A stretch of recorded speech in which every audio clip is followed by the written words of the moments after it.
In this video, we're going to talk about the biggest names being traded in Major League Baseball before the trade deadline on August 1st.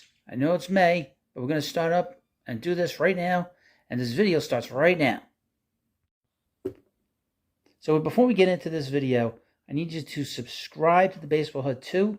This will be a general baseball channel, talk about Major League Baseball, but general Major League Baseball trade rumors and rumors of any kind of signings or whatever.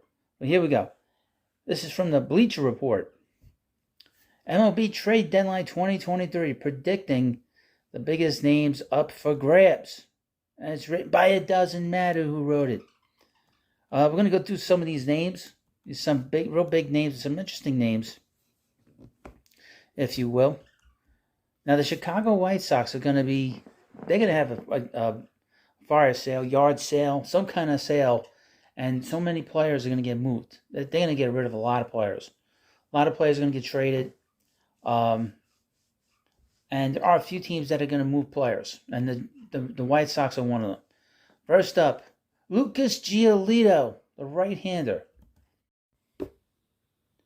Now, why would the White Sox want to trade him? There's a couple of things you should know about him. One, his contract situation, he's making $10.4 million in 2023, and he's a free agent. So he will be probably a rental. Now, he's actually pitching okay. I don't have his numbers currently, but from a week ago, he's 2-2 to 3.59 ERA, whip of 1.11. Some team's going to pick him up if he's made available. Why would the White Sox trade him?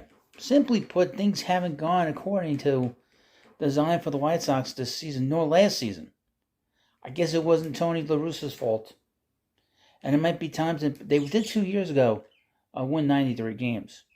And it might be time to embrace a total rebuild. And apparently, the White Sox, Chicago's pushing a rebuild with the White Sox. Of Chicago's 8 players hitting unrestricted free agency this November, Giolito is the most desirable on the open market. He had a down year in 2022, but he posted a 3.47 ERA from 2019 to 21 and has gotten back to that level of excellence in his age 28 season. Chicago's going to get some King's ransom for a few months rental of Giolito. But he might be the best starting pitcher on this year's trade block, assuming the LA Angels refuse to ever seriously consider parting ways with Shohei Ohtani. He could fetch, and this is Giolito, could fetch a pretty penny for the White Sox. Who would want him? Let's get into that. The Astros, the Brewers, the New York Mets, the Texas Rangers, the Tampa Bay Rays, and the New York Yankees all have at least one key starter on the injured list for the foreseeable future, leaving them somewhat grasping at straws every fifth day. Ain't that the truth if you're a Met fan? The Arizona Diamondbacks, Baltimore Orioles, Boston Red Sox, and Pirates were all figured to be interested as well, assuming they're still winning often enough to be buyers 2+ months from now. If forced to project Giolito to one of those 10 teams, the smart money is on probably Houston. The Astros recently lost Luis Garcia for the year to Tommy John surgery while still waiting for the returns of Jose Urquidy and Lance McCullers Jr. Even without wondering if rookie Hunter Brown will hold up for the entire season, there are serious concerns about the starting rotation for the Rangers. Yasmani Grandal, the catcher from the White Sox. It bears mention that the White Sox played perhaps the toughest opening 32-game slate in the majors, and that things could swing back in their favor now that they're about a week into the it's about 40 games now, 40-game stretch featuring 7 games against the Tigers, 7 against the Royals, and 6 against the struggling Guardians. The Guardians are starting to strain themselves out, but we'll see. Great opportunity to gain. That's not a great division, the American League Central. Great opportunities to gain back some serious ground in MLB's worst division. But if June 5th rolls around and the White Sox are still hovering around 10 games below 500 and nowhere near a playoff spot, there would be no reason for them to hang on to a 34-year-old catcher who's bounced back a bit from a horrific 2022 season. once again, Giolito, Houston could be interested in him, even though they have Martin Maldonado. The San Diego Padres. And Austin Nola is not doing great. At the time, he's hitting 158. And while the Seattle Mariners are pretty well set at catcher between Cal Raleigh and Tom Murphy, they would surely have some interest in acquiring Grandal to serve as a DH who could periodically give Ty France a day off from first base duties. Next up, another White Sox player, shortstop Tim Anderson. Now, why would they want to do that? Why would they want to trade him? Anderson is the guy Chicago needs to trade if it's serious about reloading via other teams' farm systems. Now, he would bring a lot of young talent. While impending free agents Lucas Giolito and Yasmani Grandal would generate a fair amount of interest, teams would really be willing to shell out prospects for more than a full season's worth of the 2019 batting champion and who was an all-star in 21 and 22. He has another year on his contract. So that's somebody that would interest a lot of teams. The team they mentioned here, the team that would really want that package, would want Tim Anderson here, is the Atlanta Braves. They're hopeful that the transition from Dansby Swanson to Vaughn Grissom would be seamless, but that has not been the case. Now, I would mention about the Braves. Their farm system they have given a lot of players up in trades. And Matt Olson, Sean Murphy, and those guys have they trade a lot of young players for those guys, so that bears to keep watch. Gleyber Torres of the New York Yankees. Now he's got another year after next year, I think. So he's got another year with the Yankees. It's this year and next year. Why would they trade him?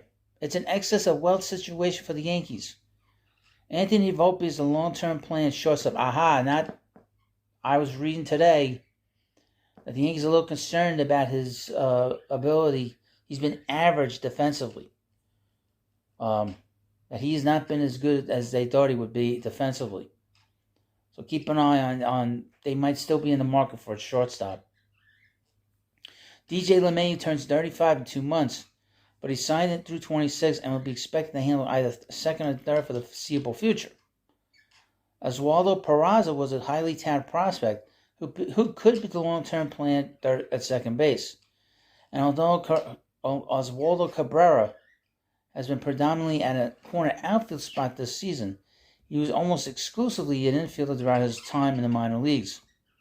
As a result, New York can afford to part with Torres in order to add a starting pitcher who's both healthy and capable of getting batters out. The two most obvious options are the Dodgers and the Mariners. The Dodgers are still flailing in an attempt to replace the injured Gavin Lux, and Torres could finally give the team some stability in the infield if Torres, Tim Anderson, and Ahmed Rosario are all available ahead of the deadline. The Yankees might be third in the pecking order on the Dodgers' wish list, but he figured to be a good fit there. Sal's the more likely candidate to trade for Torres. Colton Wong has at least started to heat up in the recent weeks. Both second base and DH have been a season-long struggle for the M's. Interesting. Brent Rooker, DH outfield for the Oakland Athletics. Why would they trade him? Because trading players provide any value is what Oakland does best. That is true. That's a somewhat tongue-in-cheek explanation, but can the A's realistically expect Rooker to be part of their long-term rebuilding plans? The 28-year-old has been outstanding thus far this season, but in 81 games played at the MLB level, he hit 200 with a whiff. If he does well, they're going to move him pretty quick. They won't wait too long to move him. Rooker is basically this year's version of Brandon Drury. I wouldn't go that far. Brandon Drury is he's a good bat. Blossoming a potential all-star out of seemingly nowhere. Except where Drury was an impending free agent. Rooker will still be under team control for another 4 years after this one. If a team believes he can help both this year and beyond, it might be willing to part with a top prospect who isn't supposed to make it to the big leagues for at least another 2 years. I don't see this happening. Because if he's any good, the A's will hold on to him till he gets to close to free agency. But you can let me know in the comment section. Who would want him? If they haven't fallen out of the postseason picture by the beginning of August, the Guardians should have some serious interest in Rooker, given what a complete disaster their right field situation has been this season. In fact, not a single Cleveland outfielder has hit multiple home runs in 2023, and no one on the entire roster has more than 4. He would be a welcome addition to the scuffling lineup. The Miami Marlins could also use an influx of offense, and they have a ton of intriguing prospects in their teams who could be key pieces of the A's 5 years down the line. Alex Wood of the Giants. Let's see. Why would the Giants trade him? And Alex Wood, Alex Cobb, Anthony DeSclafani, Logan Webb, Sean Manaea, and Ross Stripling, the Giants have 6 starting pitchers, plus the highly talented Kyle Harrison within the wings to possibly get the call this season. With Wood, I would mention, I don't see the Giants moving anybody right now. Because with the extra wild card, and they're still hanging around 500. I don't see that. But who would want Alex Wood? Doesn't Wood to the Baltimore Orioles feel oddly inevitable? I don't know about that. Olds currently have no lefties in their starting rotation. I could see Jordan Montgomery with the Orioles, especially if the Cardinals don't pick it up. And then they've been picking up. They almost certainly need to add a pitcher in order to remain a legitimate contender. And Wood is right in that Baltimore sweet spot where he's good enough to provide some value, but not quite good enough to have teams lined up to both give up prospects and take on the remainder of his prorated salary. Let me see his salary real quick. I could see the New York Mets picking him up. Definitely. Absolutely. They wouldn't have to give up too much for him. C.J. Cron of the Rockies. One of these years, Colorado is bound to figure out that a team going nowhere fast can trade some pending free agents to save a few bucks and a little something to the farm since they're that good. Who would want him? Both of last year's World Series combatants could benefit from picking up Cron. Houston has gotten next to nothing out of Jose Abreu. Meanwhile, Philadelphia is still figuring out its first base situation with Rice Hoskins being out. Alex Baum has been okay, but they'd rather have him at third base. At any rate, the Phillies wouldn't be entertaining the possibility of playing Bryce Harper first. They were satisfied with that position on the depth chart. The most aggressive suitor for Cron could be the Guardians, who aren't exactly kicking butt and taking names with their first base DH platoon of Josh Bell and Josh Naylor. Cron can ignite something what has been a lifeless offense. Eduardo Rodriguez of the Tigers. Let's see his situation. Now he's got a contract to 2025. I don't see that happening. But he has had one hell of a season. Is doing so against a tough slate. Prior to Wednesday's start against the Guardians, his first 7 appearances came against the Braves, Astros, Blue Jays, Mets, Guardians, and Orioles twice. He has already gone at least 7 scoreless innings on 3 occasions, as well on his way to his first All-Star game of his career. Who'd want it? The player option would make it difficult to trade for him. I don't see him getting moved. He got too many years on his contract. I don't see that. The Tigers, they don't know what they're doing, seems. Aroldis Chapman. Same for the 8-29 Oakland A's, the 10-27 Kansas City Royals, are the worst record in baseball. And like the A's, the Royals are in the middle of a rebuild in which they should be looking to scrap for parts. Any player who isn't going to be integral to their roster for 26 and beyond. Simply put, this 35-year-old reliever on a 1-year deal is not part of their long-term rebuilding plans. Let's see what they say. They don't say who. I would say the New York Mets will be knocking on the door a little bit. But I wouldn't expect them to want to give up too many big things. See, maybe going back to the Yankees. You never know. Now, here's some other big names. This is what you're all waiting for. Shohei Ohtani. Even if the Angels fall hopelessly out of the playoff conversation, It's getting hard to imagine they'll trade him. But if the team's sitting 3 games over 500 at the time of this article, there's no good reason to even theorize about possible trade packages for the time being. Javier Baez. Baez has heated up in a big way since his dreadful 4-for-40 start, and he got benched. He didn't play hard. Since April 13th, he's batted .317 with 3 homers and 3 stolen bases. But unless he can stay that hot, the next 10 weeks, it's still highly unlikely he'll get traded, in light of the 4-year, $98 million player option in his contract after this year.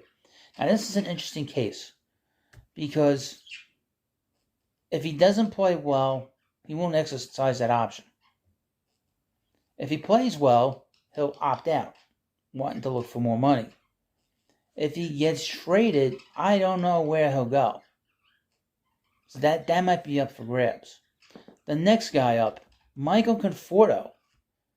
Conforto was hitting well early in the year, but he's been a mess to the dish dating back to April 20th. Even if he does bounce back, though, at that $18 million play option for 2024, might be a deal breaker in trade negotiations. Alexis Diaz. He's one of the most valuable players on the team, going nowhere fast. And there's always a contender or two, like the New York Mets, willing to overpay for a reliever who has proved he can handle the pressure of pitching in the 9th inning. He hasn't done it much. I don't know about that part. As such, he's been a popular name in early trade hypotheticals. New York Mets have been mentioned with him. But Cincinnati will most likely just hang on to the 26-year-old who won't hit the free agency until 4.5 years from now. They're going to want a lot of young players for him, because he's young too. Jordan Montgomery, the St. Louis Cardinals. Now, the Cardinals have picked it up a little bit. So they got up this 13-24 start, but they begin to pick it up. They're hitting a little bit better than they were. Who'd want him? Maybe go back to the Yankees, maybe the New York Mets, maybe the Houston Astros. Any team that needs pitching, starting pitching in particular. And he's a good pitcher, too. Christian Walker, the Arizona Diamondbacks. It doesn't make much sense to cook up trades involving this impending free agent on a team that is very much in the player picture today. If Arizona were to crash and burn, Walker, who's making $6.5 million this year and is arbitration eligible for 2024, would be a popular name on the trade block with 9 home runs already this season. This is when this article was written. But anyway, some interesting names. Some of these names will be moved. The first 10 names on this list that I'm reading to you, those guys will probably get moved. I think half of them will be gone. We'll keep you posted here at the Baseball Hood too, and let me know what you think about some of these players, and what do you think Gleyber Torres is going to go if he gets moved. I would mention that the Yankees DFA'd Aaron Hicks. It took them long enough, didn't it? Yeah, within like 20 years, they finally DFA'd him. Well, let me know what you think about the video in the comments section. Comments, and thank you. Have a good day, and I'll see you later.